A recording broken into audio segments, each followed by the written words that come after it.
Brandon Stubbs for TheTitleFight.com, talking with Julian J Rock Williams. We talk about his upcoming bout here on September 12th against Hugo Centeno, where somebody's O's has to go. Here on September the 12th, man, we got about a little over a week and a half out. You're going to be facing Hugo Centeno, where somebody's O's got to go in the MGM Grand, man. As far as that goes, man, with you being a week and a half out, man, how did camp go for getting ready for this fight? Oh, camp was great, every camp always train hard. Every camp is always, trying to get to the next level and just take my career and my skills to new heights. So this camp went great, I had some great sparring there with some undefeated prospects, and it was just a great camp. Right on, yeah. We had an opportunity to speak with Hugo literally days after. I think it was the day after the fight was announced. He said this was a fight that was at one time proposed before. It kind of fell through, and then it came back up again, and he jumped on the opportunity. What about Hugo? Have you guys noticed in your scouting of him so far that you maybe need to watch out for, or something about his game that you guys think you can expose come the 12th? I know a few things. We got a few things that we can expose. I'm going to keep it a secret right now. I'm going to just show you guys on September 12th. Okay, right on, right now. Now, we know you're a Philly guy. What makes a Philly boxer so much different from the other boxers we see coming, from other states here across the country? I don't know, man. You got to ask somebody else that. I don't know. I think everybody is different. I just think Philly guys, maybe a little more hungry, maybe a little more rougher, than the average guy. But I think, it doesn't really matter where you're from. I think this fighter that's good from everywhere. But Philly fighters are definitely a little bit more tougher. This year, marked the third year you've been a pro. What would the J Rock of now tell the J Rock 3 years ago, who was, just about to turn pro, had a great amateur career? What would you tell that J Rock 3 years ago about the boxing game that you've learned now that you wish you would have known ahead of time? Oh, just be patient, Things are going to come.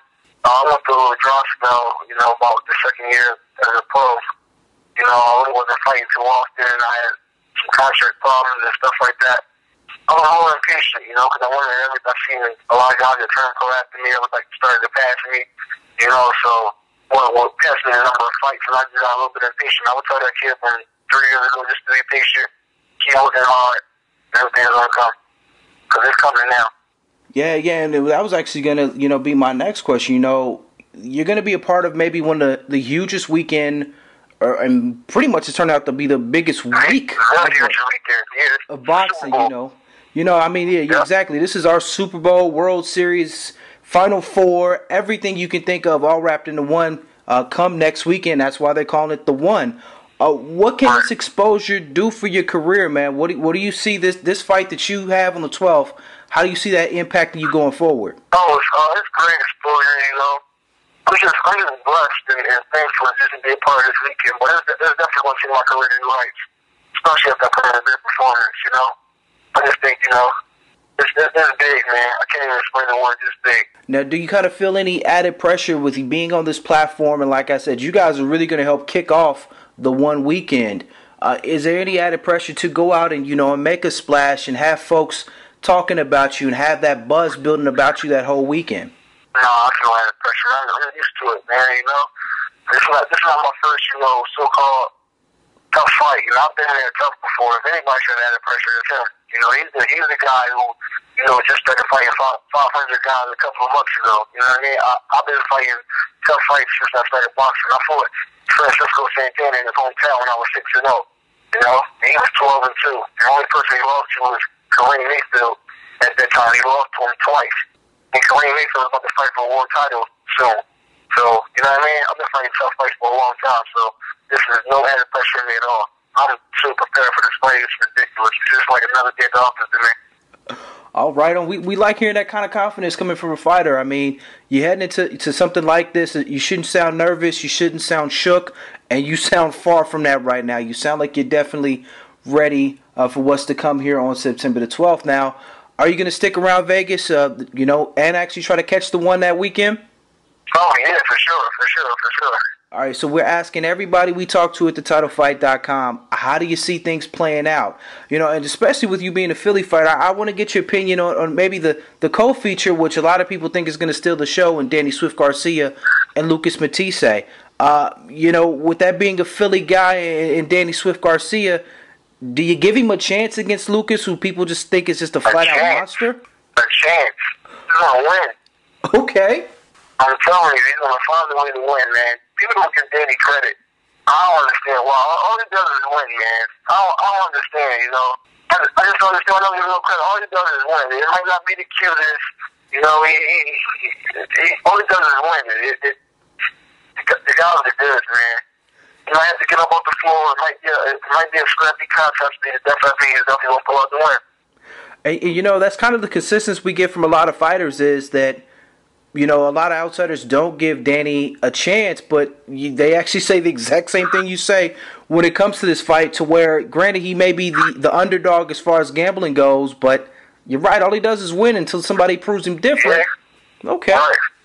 Now, as far as that main event that night, do you see Floyd just putting on another schooling, or do you think Canelo actually has a fighting chance? I think Canelo has a puncher's chance. That's about it. You don't do nothing else better. You don't do nothing better than Floyd. And the speed is a little slow. So I think Floyd will make you use the slow feet. And it's going to box him to a decision. I say 10-2, 9-3 at best. Nice. Okay. Okay. Now, Julian, we're going to get you out of here on a couple fun things, kind of let the fans know a little bit more about you. If you had to make a Mount Rushmore boxing, 4 guys that made you fall in love with the sport, 4 guys that you say, this is why I love the sport of boxing, who would those 4 guys be you want to have their face carved in stone? Sugar Ray Robinson, Adam Pryor, Bernard Hopkins, and Sugar Ray Leonard. All right, the B-Hop, I definitely got to tip my hat to that one. You're Philly guy, so you got to say B-Hop. You got to. And B-Hop's the man. I'm not saying it to be politically correct. He's a great fighter. Absolutely. I mean, at 48, is still fighting at the level he's fighting at. It's unheard of. I don't know how you do it, man. It's crazy. It's crazy. And then people, his run right now is so good that people forget the title defenses that he had at middleweight. They forget that. Okay. Because that was really like, what year did he lose Julian J?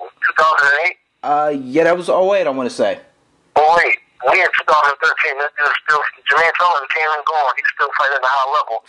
I mean, that's just great news all over. I'm not saying to be politically correct. B-Hop is an extremely great fighter. All right, okay, right on. Now, when you're not having to worry about training, you're not having to worry about your weight, what is like your guilty pleasure? What is one thing that you just have to eat, you just crave when you don't have to worry about cutting weight or being on weight?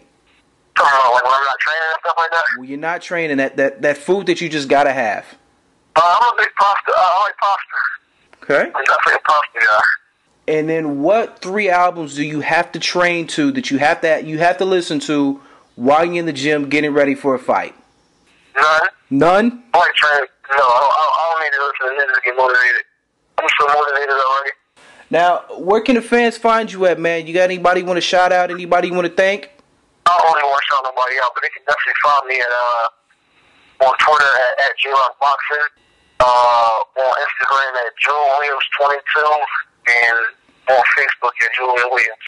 All right, and the last question out, man. Prediction for your fight here on September the 12th. I'm predicting a great performance and a win. And a win. All right. I don't know how it's going to come. It might be ugly, it might be cute, but I'm predicting a win. All This kid has fought one guy, and that guy was Keandre Leatherwood. And in my opinion, he's a C-level prospect who didn't want to be in there. Now, I'm for it. If you look at my fights, I'm the only guy with 13, 14 fights that's fighting X1 champions and other prospects. I've been growing for this fight. You hear me? I hear you, man. You sound ready, man. You don't have to tell me. Listen, I've been growing for this fight. He's the one who hasn't been growing. I don't care who he's been boxing with. I heard you agree much with boxing with Miguel Cotto. Let me tell you something. Before I say this, Miguel Cotto is an extremely great fighter. And if I accomplish half of the things he accomplished, I'll be satisfied. But Miguel Cotto is on He's on the decline. He's fat. He's a little bit old, you know. And I'm just not really impressed with my kid getting the better in his sport at the beginning of the camp, you know. So that doesn't impress me. So like I said before, I've been going for this fight since, you know. So I'm just ready, you know. Right on. I'm ready. I can definitely hear it in your voice, man. You're hungry. You're ready. I'm going to see you out there the one weekend. I wish you the best of luck on the 12th. I'm going to have my eyes tuned in. The whole TitleFight.com crew will be. We'll be out there. We hope to meet you in person, and hopefully we may be congratulating you on your big win. Right. You will be. I appreciate you calling, man. Thanks a lot. Absolutely, man. You have a good evening. All right, you too.